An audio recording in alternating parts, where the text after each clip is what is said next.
If you caught my recent top 10 upgrades video, then you probably saw this white glowing logo here in my outside storage box. This is the Hughes Power Watchdog. It is the 50 amp version Gen 2, specifically the hardwired version. I've gotten a lot of questions on it so far, and so today I'm going to do a deep dive on it. I'm going to walk through exactly how I installed it on my rig, why I chose the hardwired version over the portable one, and then I'm going to talk about whether it's actually worth the investment to protect your rig. So if you're tired of worrying about sketchy campground pedestals, stick around. Now let's jump right into the install, and full disclaimer guys, I am not a professional electrician, just an average RVer, and I'm just sharing how I installed it on my rig. So definitely consult with an RV tech or an electrician, especially if you've never done something like this before. And the beauty of this process, of this install, is that while I am dealing with the main 50 amp line, it's actually a very straightforward project if you take your time. So first and most importantly, make sure that you are 100% unplugged from shore power, that your inverter is off, your generator is disabled. I mean, you want to make sure that zero power is running through your lines. Then the next step is to locate where your shore power comes into your rig and plan out where you're actually going to mount the Power Watchdog physically. Again, I went with the hardwired version. I'll talk about that later. But there are a lot of possibilities. You know, on fifth wheels, typically the main 50 amp line is going to run somewhere through your basement storage, go to a transfer switch or your main breaker panel. And so you just got to decide where you're going to put it. Now my shore power is right here, which is actually below the floor level of my RV. This is all parallel to the frame actually. So this is outside the RV. It's just behind this trim panel essentially. And so what I opted to do was disconnect the connection to my 50 amp inlet. Of course, you can see I did the smart plug at the same time, but basically just undid that 50 amp connection, took that excess cord, it was in liquid tight conduit from Brinkley already, and rerouted it to this storage box right here. It's really nice that Brinkley does this, and I was able to fit the Power Watchdog into this storage box, and that way, as soon as it goes into the inlet, it gets caught and picked up right away by the Power Watchdogs. And so I like this location in terms of it's, very visible, especially when I'm setting up camp. In previous RVs where I installed a hardwired Power Watchdog, typically it was inside the basement storage or inside a cabinet, somewhere that was, hard to get to. So I like that this is visible, but every RV is different, and so where you put it in your rig might be completely different than mine. And I'll talk about the cons of putting it in this storage bin later in the video. All right, so once you decide where you're going to locate the Power Watchdog, then you'll need to actually sever the main shore power line. And I know it feels intimidating to cut through the thick 50 amp cord, but a good pair of heavy duty cable cutters will make quick work of it. And you just got to be extra careful, take your time so that you don't nick any of the line, one or two, the hots or the neutral for that matter. But from there, I just stripped back the outer sheathing on the cable to expose the 4 wires. There's a red, a black, those are the hot, and then a white, that's the neutral, and the green, the ground. So then you're going to strip back the wires to the spec provided by Hughes, and really then it's just a matter of finagling and moving the wires, bending them so that you can feed them into the inlet of the Power Watchdog. It's clearly labeled with an in and an out, and so you're basically just taking from your shore power side where the power comes from your pedestal and you're feeding that to the in, and then the out of course is what's going to your transfer switch or your circuit breaker panel depending on your setup there. And then definitely make sure you follow the instructions provided by Hughes for the torque spec on the individual terminals to make sure that they're tightened down properly, because basically a loose connection on a large 50 amp line like this one here, it's just going to cause heat, and of course heat is our worst enemy in the RV. Now in my case, since I severed my 50 amp connection at the actual shore power, the inlet, I had to buy another, I think it was about 3 or 4 feet worth of the proper 6 gauge cable to replace basically what goes between my inlet and the input of the Hughes Power Watchdog. And so just again, depending on your setup, you may have to get some extra wiring to make all this complete. In my case, since I was going into this box that's technically on the outside of the RV, I used all liquid tight conduit and the fittings to make sure water wasn't just going to be sliding into my box right here. And so really the location that I chose here involved a lot of extra steps in terms of the liquid tight conduit and just routing all the wiring, through the conduit into this storage box here.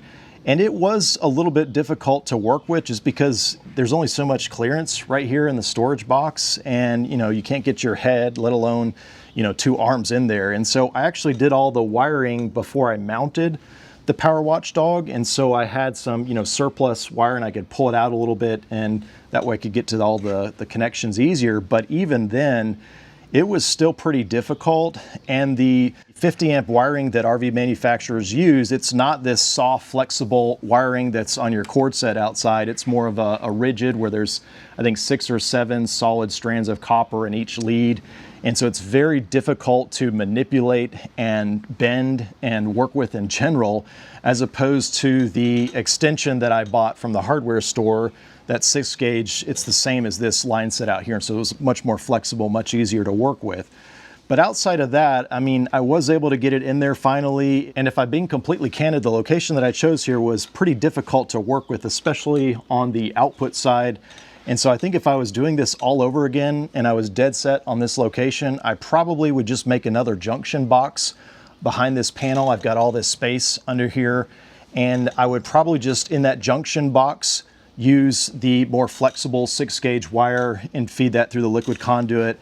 And that junction box essentially would pick up the factory 50 amp wiring and feed it in. So that's probably what I would have done if I did it all over again. It is possible to do it like I did. It just takes a lot of time and a lot of patience. But once I got all the wires secured and torqued down to the proper spec, then I put the covers back on. Hughes has some really nice covers and gaskets on this Gen 2 here, and it really does a good job of keeping the water out. So once I got everything put back together, then I plugged into shore power and tested it out. All right, so those are the install details. Let me talk about the product itself. Why did I choose this specific product?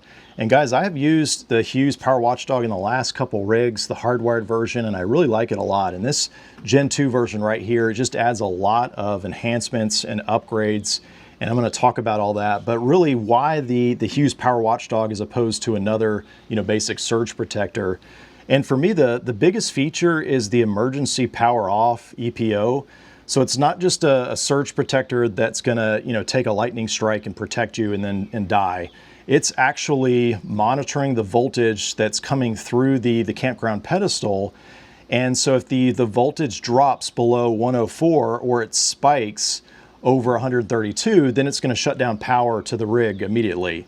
Low voltage is more common than you would think, especially in the summer months when you're at a campground, everyone's running their AC, and that low voltage will absolutely damage components, especially things in your air conditioner over time.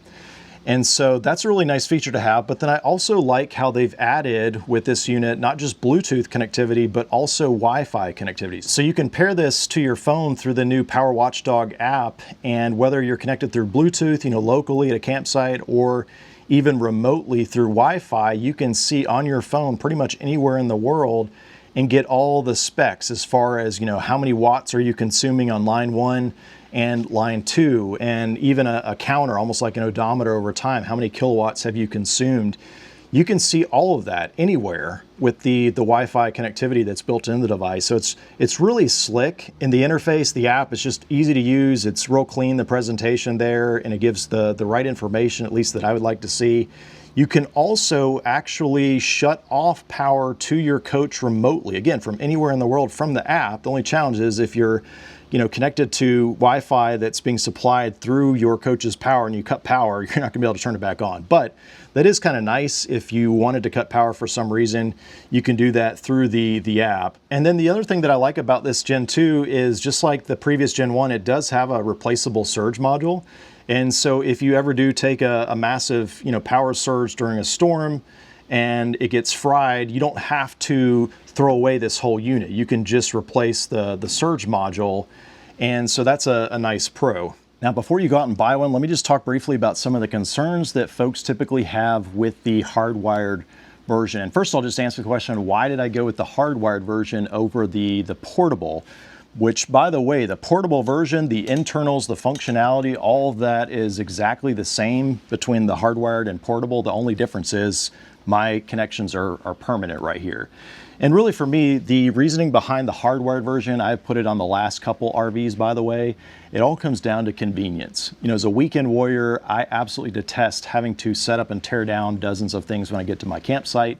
So I like things to be seamless once and done. And so not having to, you know, drag out a portable surge protector and plug it in, then remember to grab it, not having to worry about, you know, someone stealing it because they are expensive.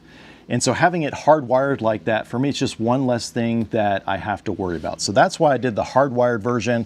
Now, one of the most frequent objections that I hear from people why they don't do the hardwired version is they say, well, what if this Power Watchdog fails? What if it goes bad?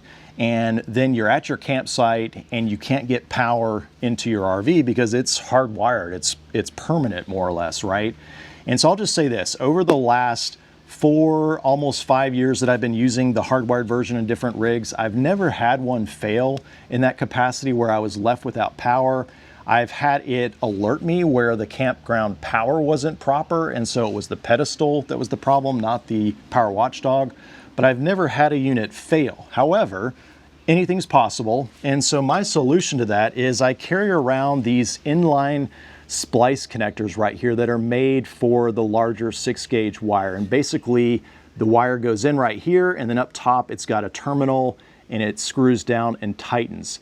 And then of course the other side would go right here. So basically this is a safe way to connect 6-gauge wires if something ever did go bad with my Power Watchdog and I was at a campsite, you know, remote and needed to get power. Well, I could just undo them and then use these to splice the wires together. So I carry these around. Again, never had to use it, but this is kind of my backup plan in case I do. Now, another objection to the hardwired version is that, well, you are cutting into your main 50 amp wiring, and that can be kind of intimidating. I remember the first time I did it years ago, it was a little nerve-wracking, but I just took my time. I made sure that I stripped all the wires down properly, got them into the terminals, you know, torqued them down properly.